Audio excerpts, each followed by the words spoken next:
Hello friends, welcome back to my channel. I hope you guys are doing well. तो friends, Indian Navy की तरफ से 10+2 cadet entry के post के लिए वैकेंसी आ चुकी है। तो इस फॉर्म को फिलअप करने के लिए सबसे पहले आपको डिस्क्रिप्शन बॉक्स में दिए गए लिंक से इस पेज पे आ जाना है। यहाँ आने के बाद अगर आपने पहले कभी रजिस्ट्रेशन कराया होगा इंडियन नेवी के वेबसाइट पे, तो आप सिंपली कैंडिडेट लॉगिन पे जाके लॉगिन करके आप फॉर्म फिलअप कर सकते हैं। और अगर न्यू यूजर हैं तो आपको रजिस्ट्रेशन करनी है, तो सिंपली आप रजिस्ट्रेशन बटन पे क्लिक करिएंगे। क्लिक करने के बाद तो यहाँ पे रजिस्ट्रेशन आप वर्चुअल आधार आईडी से कर सकते हैं, या फिर आधार आईडी नहीं है आपके पास तो इन सारी चीजों से आप रजिस्ट्रेशन कर सकते हैं। तो आप किसी भी एक चीज को सेलेक्ट करके आप रजिस्ट्रेशन कर लीजिए। तो यहाँ पे 10-12 के सर्टिफिकेट से रजिस्ट्रेशन कर रही हूँ, तो यहाँ पे आपको सर्टिफिकेट नंबर डाल देनी है, कैप्चा डालना है और सेव करना है। सेव करने के बाद यहाँ पे आपको अपनी पर्सनल डिटेल फिल करनी है। तो यहाँ पे फर्स्ट नेम आप डाल लीजिए आपके सर्टिफिकेट के अकॉर्डिंग। तो मैं यहाँ पे एग्जांपल के लिए कुछ भी नेम डाल रही हूँ। यहाँ पे मिडिल नेम अगर कुछ है तो डाल लीजिए, लास्ट नेम है तो डाल लीजिए। उसके बाद यहाँ पे वैलिड मोबाइल नंबर डालनी है, क्योंकि मोबाइल नंबर पे आपका ओटीपी आएगा, तो कोई भी नंबर आप नहीं डालिए जिसपे ओटीपी आ सके, वही मोबाइल नंबर आपको डालनी है। उसके बाद यहाँ पे फादर्स या मदर नेम जो भी डालना है, तो मदर का नेम यहाँ पे आप लिख लिए गार्जियन नेम में।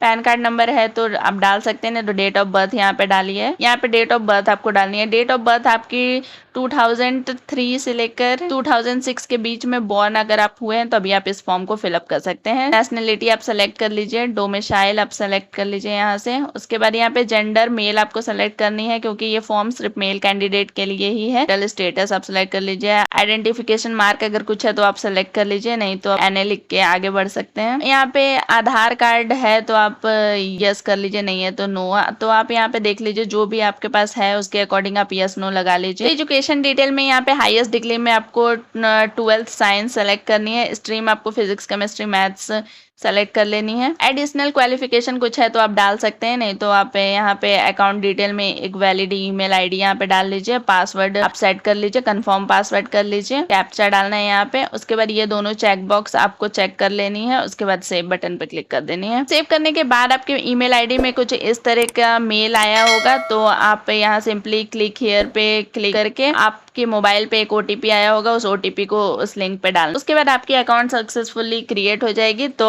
आपको उसके बाद यहाँ पे आना है इस पेज पे। यहाँ पे आने के बाद यहाँ पे अपना स्टेट आप सेलेक्ट कर लेंगे, कैप्चा डालेंगे, सेव करेंगे। उसके बाद यहाँ पे जिस ईमेल आईडी से आपने रजिस्ट्रेशन करा है वो डालना है। पासवर्ड यहाँ पे आप डाल लेंगे। उसके बाद कैप्चा डाल के लॉगिन कर लेंगे। यहाँ पे अब आपको एजुकेशन डिटेल फिलअप करनी है। यहाँ पे आप 12th की मार्कशीट सबमिट कर लेंगे। उसके बाद यहाँ पे आपको सब्जेक्ट वाइज मार्क्स फिलअप करनी है। तो अगर आपकी मार्क्स CGPA में थी तो आपको सर्टिफिकेट चाहिए होगा फार्मूला कन्वर्जन का। तो आपके स्कूल कॉलेज ने अगर कोई सर्टिफिकेट फार्मूला कन्वर्जन का प्रोवाइड किया होगा तो उसको यहाँ पे आपको अपलोड करनी होगी। तो उस फार्मूला के अकॉर्डिंग आप CGPA से परसेंटेज में मार्क्स कन्वर्ट करेंगे, उसके बाद आपको फिलअप करनी होगी। तो अगर आपके पास कोई भी सर्टिफिकेट नहीं है तो आप अपनी मार्कशीट को इस डॉक्यूमेंट में सबमिट कर सकते हैं, क्योंकि मार्कशीट में जनरली फार्मूला लिखा होता है आपका कि कैसे आपको कन्वर्ट करनी है CGPA टू मार्क्स। तो यहाँ पे मैं परसेंटेज में मार्क्स डाल रही हूँ। यहाँ पे टोटल मार्क्स जितने का था और आपको जितने मार्क्स आई हैं, तो सब्जेक्ट वाइज आप इसको फिलअप कर लीजिए। तो मैं यहाँ पे फिलअप कर रही हूँ फटाफट से कि जितने 12th थी वो डालनी है, कौन सी बोर्ड थी वो आपको फिलअप करनी है। उसके बाद यहाँ पे सेम 10th की भी ऐसी ही आपको मार्क्स फिलअप करनी है। तो CGPA में है तो आपको सर्टिफिकेट चाहिए होगा फार्मूला कन्वर्जन का। यहाँ पे मैं मार्क्स में डाल रही हूँ कितने मार्क्स का था और कितना मार्क्स में जो 10th में आया है। तो यहाँ पे नीचे आप मार्कशीट के सीरियल नंबर आप डाल देंगे। उसके बाद यहाँ पे स्टेट, कौन से स्टेट से आपकी 10th थी वो डालनी है, कौन सा बोर्ड था। उसके बाद 10th की मार्कशीट यहाँ पे आपको सबमिट कर देनी है। बाद पासिंग सर्टिफिकेट में अगर आपके पास पासिंग सर्टिफिकेट नहीं है तो मार्कशीट को ही सबमिट आप कर सकते हैं। यहाँ पे कैप्चा आप डालेंगे, उसके बाद सेव बटन पे क्लिक कर देंगे। यहाँ पे आपको अपनी परमानेंट एड्रेस डालनी है, तो यहाँ पे आप परमानेंट एड्रेस डाल लीजिए सारे स्टेट। उसके बाद यहाँ कॉरेस्पॉन्डेंस एड्रेस अगर आपके कुछ डिफरेंट है तो वो आप डाल सकते हैं, अगर सेम है तो आप इस चेक बॉक्स पे चेक करके आगे बढ़ सकते हैं। उसके बाद यहाँ पे एक पासपोर्ट साइज फोटो आपको अपलोड करनी है, सिग्नेचर अपलोड करनी है। उसके बाद अगर डोमिसाइल है तो उसको अपलोड कर सकते हैं, नहीं तो कैप्चा डाल के यहाँ पे सेव आप कर दीजिए। यहाँ पे देखिए कि सक्सेसफुली मेरी सारी डिटेल सेव हो चुकी है। आप यहाँ पे जाएंगे करंट अपॉर्चुनिटी में, तो यहाँ पे देख सकते हैं कि इस वाले पोस्ट के लिए हम लोग अप्लाई कर रहे हैं। यहाँ पे डिटेल आप नोटिफिकेशन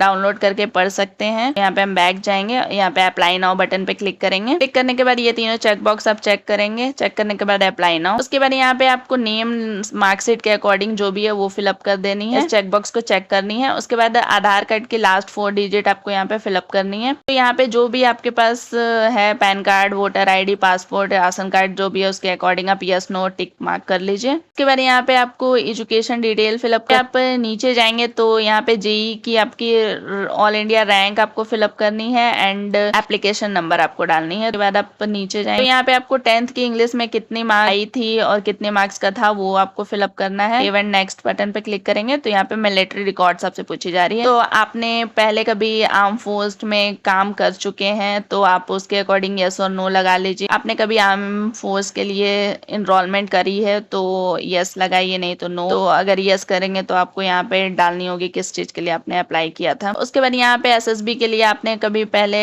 अप्लाई किया है तो आपको उसके अकॉर्डिंग यस और नो लगानी है। उसके बाद यहाँ पे NCC सर्टिफिकेट आपके पास है तो यस, नहीं तो नो, नहीं तो नेक्स्ट। उसके बाद यहाँ पे कम्युनिकेशन डिटेल आप चेक कर लीजिए, एक बार वेरीफाई कर लीजिए। वेरीफाई करने के बाद सेव एंड नेक्स्ट बटन पे आपको क्लिक करनी है। उसके बाद यहाँ पे मिसलेनियस में आपसे पूछी जा रही है कि इस वैकेंसी के बारे में आपको कहाँ से पता चला है, तो आप उस चीज को लगा लीजिए। क्या मोटिवेट करता है आपको इंडियन नेवी ज्वाइन करने के लिए, वो लगा लिया। स्विमिंग आती है कि नहीं, तो उसके अकॉर्डिंग लगा के सेव एंड नेक्स्ट कीजिए। सेव एंड नेक्स्ट करने के बाद यहाँ पे देखिए सारी सर्टिफिकेट आपकी अपलोड है, आप एक बार उसको वेरीफाई कर लीजिए। उसके बाद save and next. Save and next करने के बाद आपको यहाँ पे प्रायोरिटीज फिल करनी है। क्योंकि मेरे पास जेईई मेंस की रिकॉर्ड अवेलेबल नहीं है तो मेरे ये इंडिकेट प्रायोरिटीज वाले सेक्शन डिसेबल है, आपके लिए वो इनेबल रहेगी। तो प्रायोरिटीज आप सेलेक्ट कर लीजिएगा। उसके बाद एप्लीकेशन प्रीव्यू में जाके सारी डिटेल आप एक बार प्रीव्यू कर लीजिए। उसके बाद सबमिट एप्लीकेशन वाले बटन पे आपको क्लिक कर देनी है। तो इस तरीके से आप इस फॉर्म को फिलअप कर सकते हैं। लेफ्ट साइड में जो एप्लीकेशन स्टेटस है वहाँ पे जाके आप चेक कर सकते हैं कि आपके फॉर्म सबमिट हुई है कि नहीं। तो आप वहाँ से स्टेटस रेगुलरली चेक कर सकते हैं।